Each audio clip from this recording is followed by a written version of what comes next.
With the new Trump administration, big changes are happening. How will these changes affect your finances, your business, and your family's wealth? How can you take advantage of the new tax codes? How will it affect banking and investments like gold and crypto? Learn how you can save more money, grow your wealth, and thrive in this brand new financial world. Join me for my live broadcast at 3 p.m. Our pre-show VIP meet and greet is at 6 with hors d'oeuvres and a complimentary drink, along with preferred seating for the big event at 7 p.m., where I'll be joined by a panel of the best and brightest minds in finance today. Your money, your wealth, our answers. March 27th at Embassy Suites, Glendale. I'll see you there. Sponsored in part by Total Financial Wealth Management. Get your VIP tickets now at am870.info keyword wealth. That's am870.info keyword wealth. am870.info keyword wealth. Jennifer Horn here. Rain is in the forecast. Are you sure your old roof will make it through another rainy winter? Find out now with a free roof inspection from Rescue Roofing. I'm here with Greg Avazian, owner of Rescue Roofing, to tell us more. Thanks, Jen. Getting your roof inspected is important so you can fix small problems before they become big disasters. Roof leaks can cause wood rot, damage ceilings, walls, and floors.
Dills introduced me to it. And folks, this little neighborhood place, I gotta say, is the kind of restaurant you wish was right down the street from you. Craving a great steak? Columbo's Porterhouse, ribeye, New York strip, or filet is the best in town. Yes, I said it, the best in town. And it won't cost you those Beverly Hills prices. If Italian is more your thing, their lasagna is practically world famous. Chicken Parmesan is the best in town. And my favorite, spaghetti and meatballs. You'll be saying manja every time you take a bite at Columbo's Italian Steakhouse. It has something for everybody, even the kiddos. So come on down to Columbo's Italian Steakhouse and taste what I've been raving about for years. So come on down, Columbo's Italian Steakhouse, and taste what I've been raving about for years. And don't forget, tune in to Dining with Dills Sunday afternoon, 5 p.m. for more great food finds. That's Dining with Dills Sundays, 5 p.m. right here on the mighty AM 870. The Answer. Be the hero of your next private party or large gathering. Make it a fiesta at El Cholo Cafe in Pasadena. The food, the setting, the special attention to make your event festive and memorable, and no room charge. El Cholo is renowned for its amazing family recipes. You want it? They'll make it better than anyone else. This is Blair Salisbury. I'm the owner of El Cholo Cafe in Pasadena. Some of our recipes go back all the way to 1923. Nobody else has them. Add some zest to your next private party or large gathering. Talk with an El Cholo Special Events Coordinator by calling 626-795-5800. 626-795-5800. Holiday parties, anniversaries, family gatherings, weddings, bridal showers, quinceañeras, whatever the occasion, El Cholo Cafe makes it memorable. And remember, no room charge. Yes, elcholopasadena.com. 626-795-5800. 626-795-5800. El Cholo Cafe. It's Peter Dills, and if you like great Mai Tais and a wide range of Hawaiian-inspired food, then I need to tell you about one of my favorite restaurants. It's the Canoe House on Fair Oaks in South Pasadena. Great happy hour and some of the best Mai Tais that I've ever had. The Canoe House is fun, it's exotic. The food ranges from burgers and onion rings to ahi salad with weekly cold beer specials, and that Mai Tai that I was telling you about, you can get it at happy hour each and every Monday. Every night is something different. The Canoe House in South Pasadena is a great place for any night of the week, and it's only a short drive from wherever you're listening to our show. Have you been in a car accident, slipped and fallen, or even suffered a dog bite? When you have been injured in an accident, there's only one name you can trust. That is Carl D. Barnes. With over $1 billion in settled personal injury cases, Carl D. Barnes is a local attorney who stands for your rights. He's the experienced professional to turn to, whether you've been hurt on the road, in a store, or even just walking down the street. And I can say from personal experience and with confidence, because Carl represented me just a few years back when I was a passenger in an auto accident. He fought for me. He got results. Don't wait. Call 1-800-6-BARNES. 1-800-6-BARNES. You know, it's a name you can trust. That's 1-800-6-BARNES. Let Carl D. Barnes get you the results you deserve. If there's no compensation, you don't have to pay anything.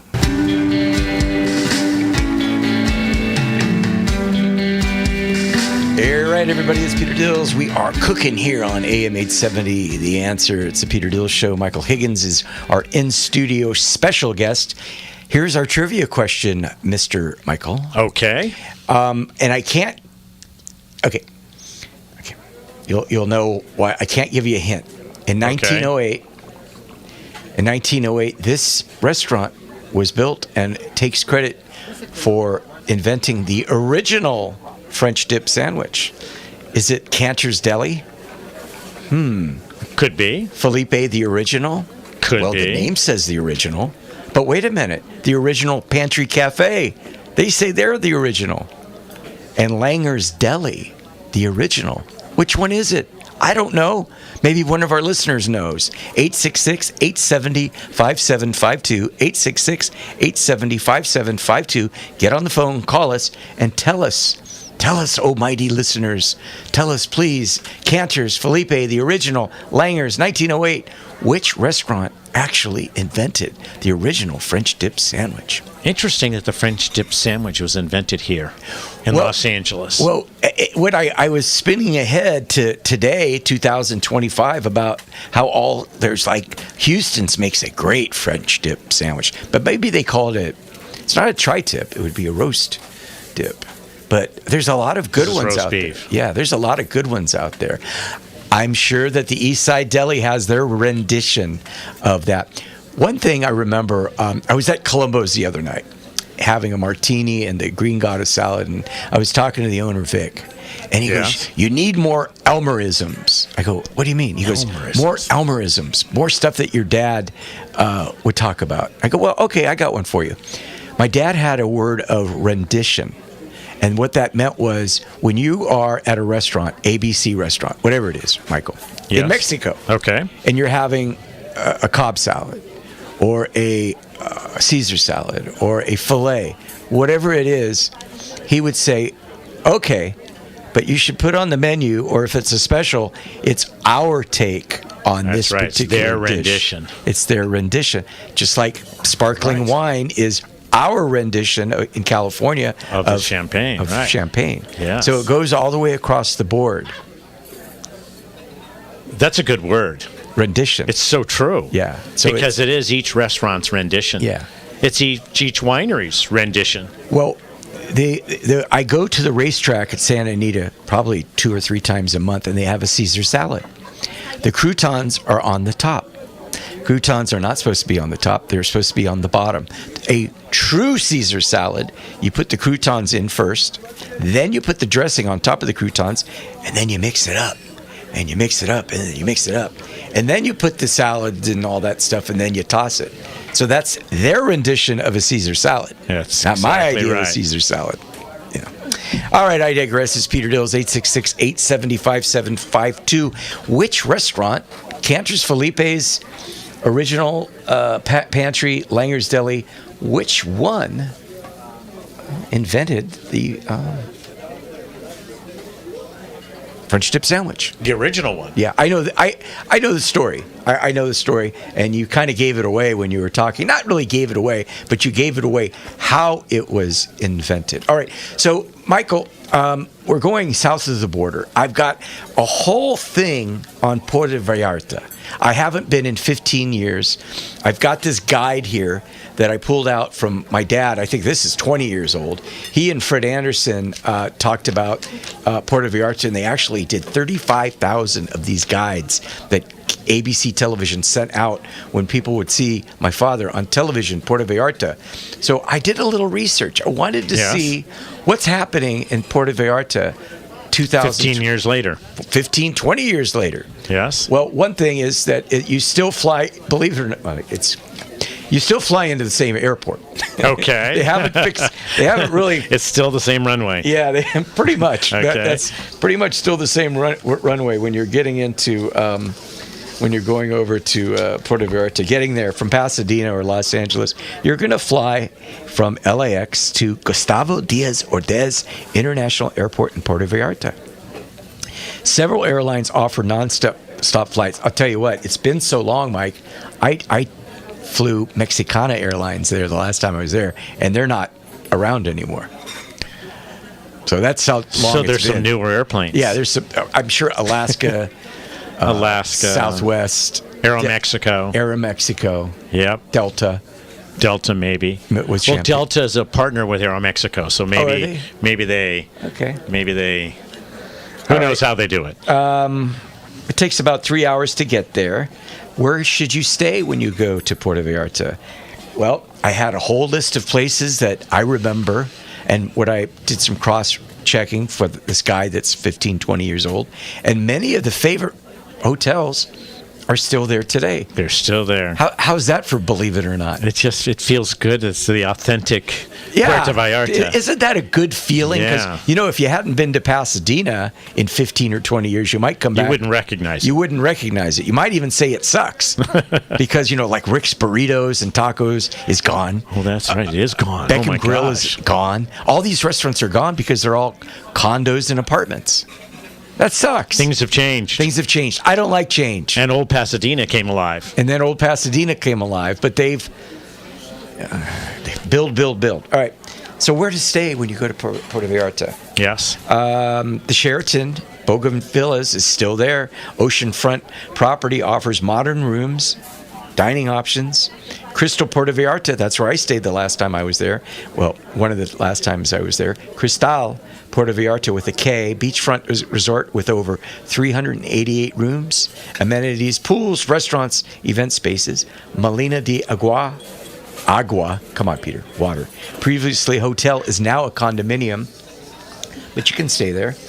And let's see what else. Club Mesa del Mar The hotel continues to operate, providing accommodations near Playa Los Moratos.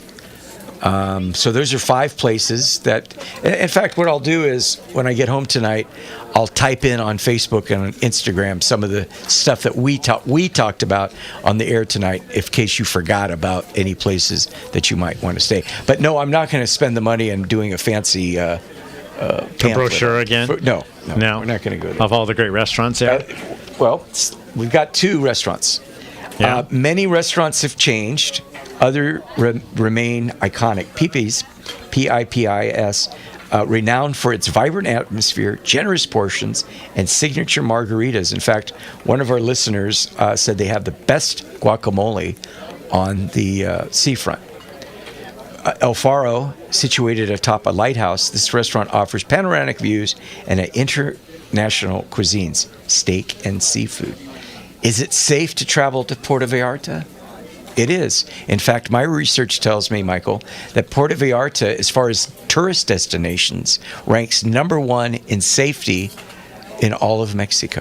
Number 1 in safety. In all of Mexico. That is amazing. Yeah. So Puerto Vallarta You should feel good is there. safe. But let's be honest. As you said during the break, I mean, there's parts of LA that you shouldn't go to at night either. That's right. So More dangerous, maybe. Yeah, probably more Yeah. dangerous than Puerto Vallarta. Exactly. Well, let's take a break. When we come back from the break, we will continue a little bit more on Puerto Vallarta, and then we're going to talk to Michael Higgins. We're going to still stay in Mexico, but we're going to talk about wines of Mexico right here on AM 870, The Answer. Okay.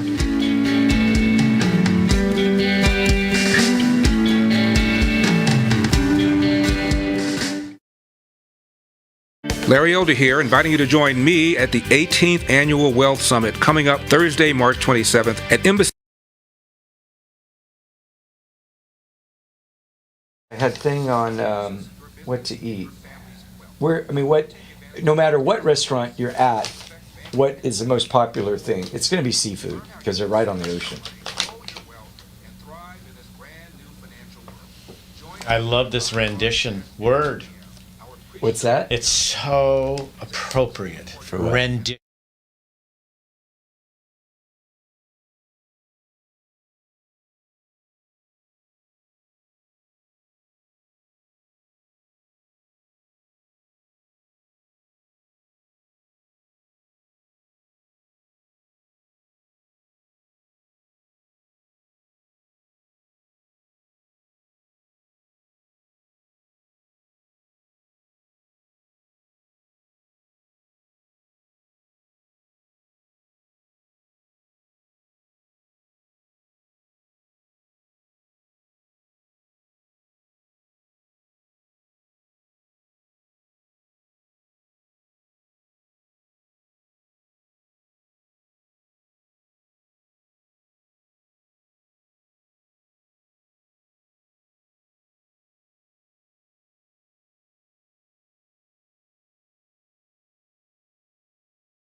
can trust.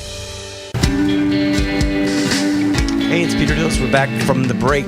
Before we get back into Mexico, I just wanted to tell everybody about a great steakhouse that I went to a couple weeks ago in the city of Monrovia. Yes, Monrovia. It's called Domenico's Steakhouse. Don't confuse it with the Domenico's that's in Naples or the one that's in Pasadena. They serve pizza. Well, wait a minute. The Domenico's in Monrovia serves pizza too, but when I go, I get the steak, and the steaks are very good. Service is wonderful. Having a party? Check it out. They've got plenty of room, plenty of free parking. That's Domenico's in Monrovia. And when you go in there, tell them Peter Dills sent you. If you're looking for a great steak, check it out, Domenico's, and it won't bust the budget. All right, we're talking to Michael Higgins. We're talking about Mexico. I finished off talking that Puerto Vallarta is considered one of Mexico's safest tourist destinations. Of course, just like any time you're vacationing or going somewhere, you got to pick your spots, got to pick when to go. Trivia question is, what historic Los Angeles restaurant established in 1908 is known for inventing the French dip sandwich? Cantor's, Philippe, the original Pantry Cafe, or Langer's Deli? 866-870-5752. Puerto Vallarta film history.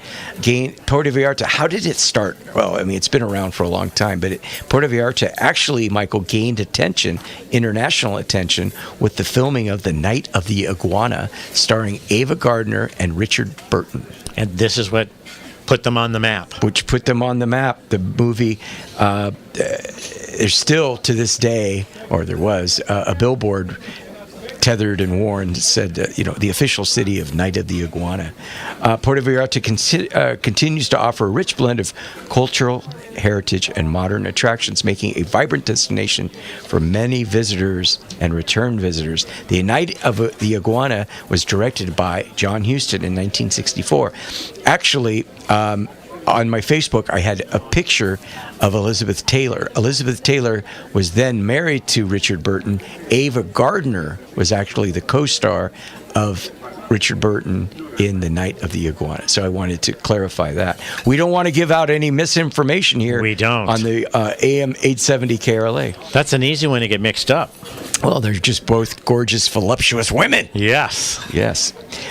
Here are some of the intriguing facts about the film's production and its lasting impact on the area of Puerto Vallarta. The filming location is Misa Maloya.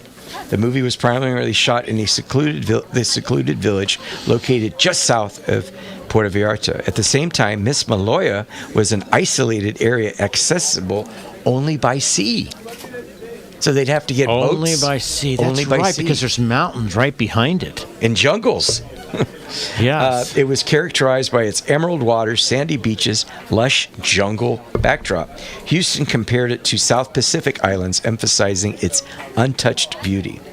Impact on Puerto Vallarta itself. The arrival of the film's cast and crew, including prominent figures like Richard Burton and Ava Gardner, drew attention to the media to Puerto Vallarta. This exposure marked the beginning of its popularity and tourist destination. I'm sure some of the locals wish they never would have showed up, but I guess that's progress. Yeah. It's progress. All right. In closing,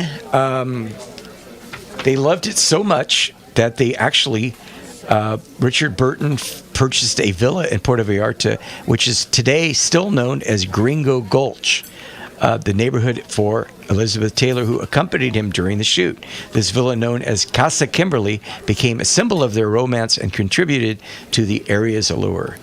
Gringo Gulch itself is renowned for its picturesque charm, featuring cobblestone streets and white houses with red tile roofs offering spectacular views of the bay and the nearby Colle River. Director John Huston was so captivated by the region that he established a personal retreat there himself, a secluded beach accessible only by beach. He described it as facing the sea with a back to the jungle, likening it to the island due to its isolation. Well, there you have my history of Puerto Vallarta. A couple places that if you do decide to go down to Puerto Vallarta, I do recommend taking a tour. There's a Yalapa, which is another secluded village, only accessible by boat. We did that. And Chino's Paradise, which is like going into a Tarzan movie back setting. It's in the jungle. It is in the jungle. City. Been there many times. That place, I've got to say, if there was some place that I was worried about going because it's so secluded, that might be a place. Wow. Chino's Paradise. Mark is on the phone. He's calling from Paramount. He thinks he knows the answer. Mark, thank you for waiting on the phone for 15 minutes. Welcome to the show. Well, glad to be here. All right. I think this is an easy one. My original question was, what fast food place was founded in 1948? I didn't even have to, that's In-N-Out. I didn't have to look. Which historic Los Angeles restaurant established in 1908 is known for inventing the French dip sandwich? Felipe's. Yes, that's the right answer. Felipe, the original. Wow, listen to that crowd noise. Crowd, They're I going know. crazy. How'd you know the answer, That's Mark? the right answer. Have you been to Felipe's? Numerous times. Well, you're going again because I've got a $35 gift card for you. Congratulations. Well, thank you. Do you remember? Are you old enough to remember the movie The Night of the Iguana? Yeah, I'm old enough, but I can't say that I actually saw the movie. Okay, I don't think I've seen it either. All right, Mark, thanks for calling the show. We're going to put you on hold, get you that $35 gift card to Felipe's in downtown. I like it. I like Felipe's. I've probably seen the movie, but I don't remember anything. It's so long ago. Yeah, that is long. Well, it's before our You time. said That's 64. for sure. That's 61 years ago. That's a long time Oh, ago. my gosh. All right. Our in-studio guest is Michael Higgins. Michael has written a book exploring the wine regions of Mexico. Yes. I mean, what a apropos. What's the word? What's our word of the day now? Retention? No.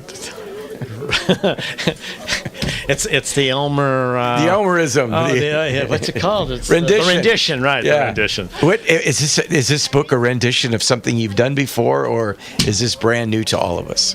Well, exploring wine regions. This is the fourth book. Argentina first, Bordeaux, France, Central Coast of California, and now Mexico. Mexico, the wine regions of Mexico. Yes. How many regions are there in Mexico? Well, there's quite a few. Are some better than others? Definitely. Okay. I think the one we're really going to talk about tonight is Valle de Guadalupe, which is their primary wine region, which most of the wine is made there. And it's literally next door to us. Wait a minute. When you said, repeat, you said it was, well, where else would the wine be made? I'm confused. Well, you plant grapes and you crush them and you make wine. Yeah. Doesn't mean it's good. No, but I thought you meant that they might be mixing grapes with another region. No. Does that go on in Mexico? Yet. Because it goes on here in California. It does, because I remember tasting a wine in Guanajuato, which is another region in the mountains north of Mexico City. Great wine region. And this wine was a Nebbiolo from the two regions blended together. I don't think it's common because, think of the distance and so forth. They don't need to. But this particular winery did it. Are there strict wine laws in Mexico on when they're bottling? What I'm saying is that here in California, you could have a bottle of wine and it says California on it, because that means that the grapes could be from Lodi, Temecula, whatever, or it's estate grown. You understand what I'm getting at? Yes. So, if you're in France, it's strict. Okay. And a lot of winemakers come here from France to California because it's not so strict, but there's still rules. Now, when we go to Mexico, there's even less rules. That's what I was getting They don't at. even have appellations yet. Okay. I mean, it's really in discovery. And what I love about this book is people think of Mexico for tequila. Right. As they should, because I was they're gonna say, famous as for they that. should. And tequila does have appellation. They have a tequila appellation that only the tequila can be made from there. Do you know anything about tequila? A little bit. Lowlands, highlands? Don't know. Yeah. So think about this. Okay. I've lived in Southern California my whole life. Yes. I'm a wino. Yeah. I've never been to Valle de Guadalupe. I grew up in San Diego, even closer, and it's an hour to an hour and a half south of the border, So depending on that's where you're going in the valley. Below Escondido?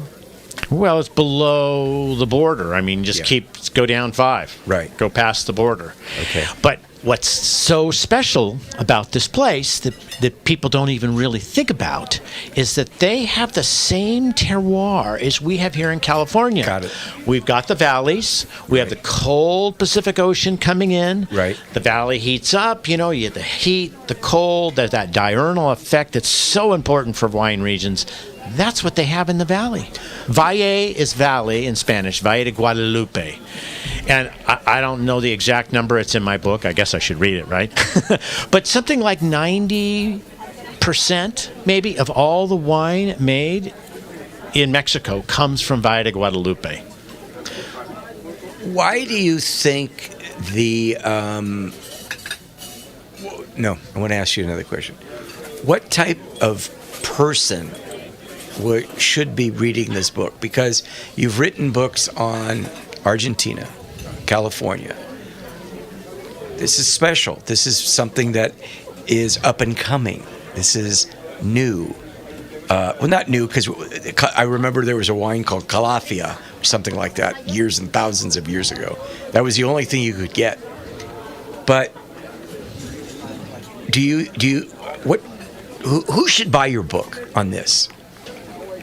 People who love food, Yes. people who love wine, people who love travel.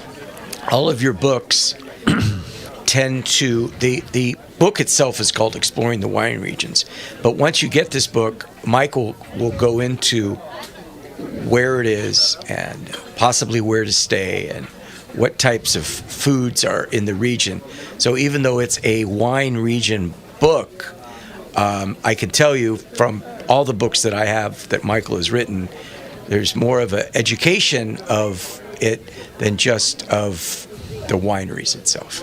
Of course, the wineries are the primary content, but so are the restaurants, the food and wine experiences, because you need wine with food and food with wine. They go together. Yeah. Also, the lodging. I find lodging in the vineyards where people can stay in the vineyards in the wine regions. And then other entertainment attractions, because it's an experience of going there. But I only pick wineries that have great wine and great tourism. You That's a lot of work. Well, but that's why I must have spent 10, 12 weeks in Mexico to do this book. That was my next question. How long are you gone for when you write one of these books? Well, since Mexico's close, I would go for 2-week intervals. Okay. To each one of them, I would go 2 weeks back, 2 weeks back. I can get involved. And the first time I went, and imagine this, I have been to Mexico at least 50, 75 times. I love going to Mexico, but I never went to a wine region. Is that weird for a wino? Not to go to a wine region? And here I am in Valle de Guadalupe, and I'm at the very first winery. Fernando Perez is the owner. He owns a couple of wineries. My favorite is, what's it called? Finca La. We'll find that. Find that. We've got to take a break. When we come back, we're talking to Michael C. Higgins, PhD, author, Exploring Wine Regions of Mexico. If you're listening to the podcast right now on podcast or Spotify, make sure you go on the 210 freeway and check out our billboard on the Irwindale exit going west. Yeah, fun stuff. It's Peter Dills, AM 870, The Answer.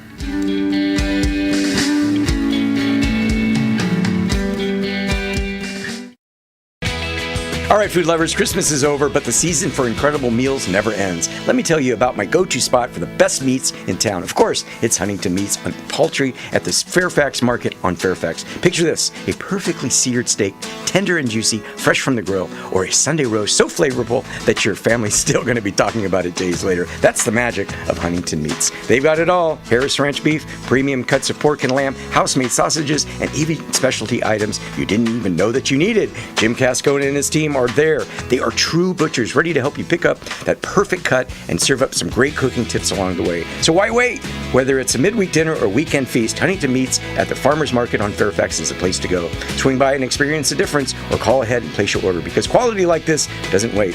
This is Peter Dills reminding you, life's too short for bad meat. Huntington Meats, it's not just food, it's an experience. Huntington Meats and Poultry at the Farmers Market on Fairfax. Quality you can taste, tradition you can trust. Visit today. You have got to get to Gladstone's, smack dab in the middle of Southern California, in the thriving little hamlet of Long Beach, overlooking the Queen Mary. Gladstone's. Why? Well, seeker of wisdom, truth, and gustatorial delights, the mere fact that you honor the world with your magnificent presence is reason enough to revel with abandon in the freshest and most tantalizing provisions from the fertile plains and the briny deep at Gladstone's. Feed your happy little face mouth-watering lobster from the seven seas, clam chowder so delicious George Washington would swim the ocean for, salmon so scrumptious it might kiss you, specials every day, and all at a price that won't bust the budget.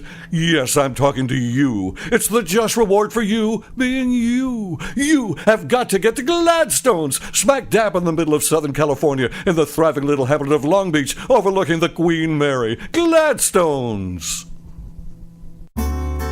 Hey everybody, it's Peter Dills, your official guy who knows where to dine, and today I'm taking you to Sierra Madre. It's a gem. Casa del Rey restaurant. Whether you're a fan of sizzling fajitas, their famous chili rellenos, or simply crave some chips and salsa, it's done right. Casa del Rey hits the spot every time.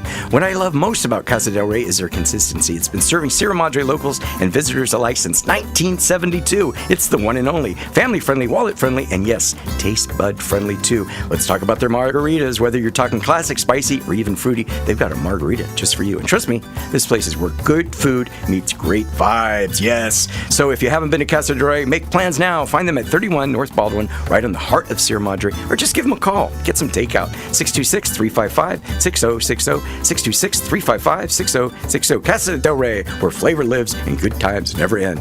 And of course, as always, tell them Peter Dills sent you.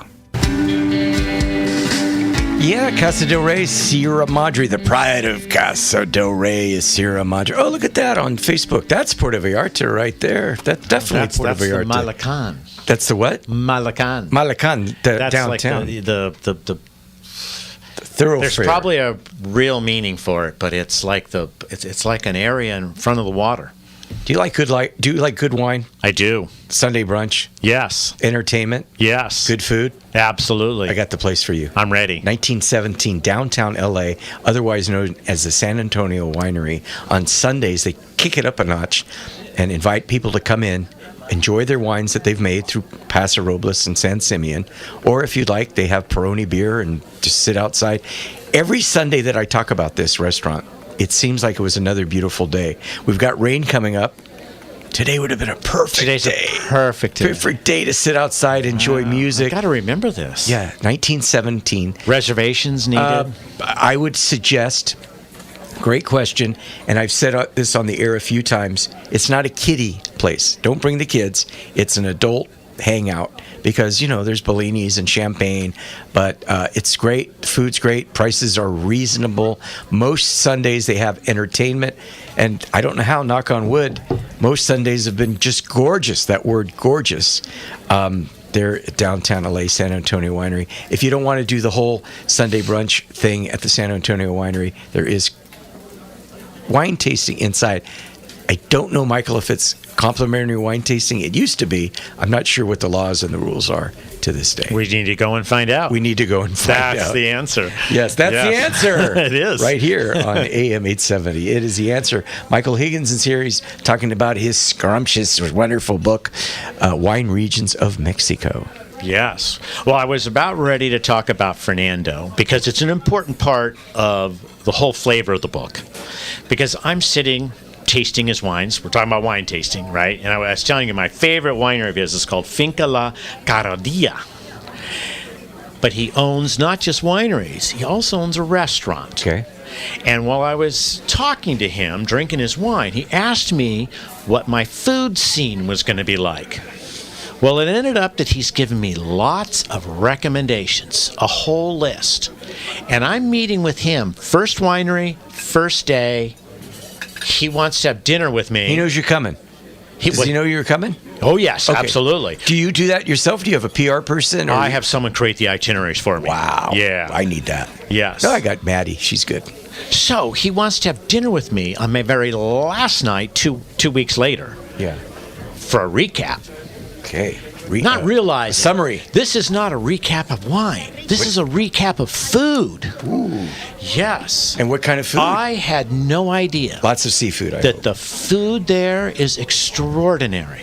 And I don't mean Mexican food. I mean like you're in Beverly Hills at a Michelin star restaurant at 75% off with extraordinary food, with, the beautiful layout and everything. I know so many people.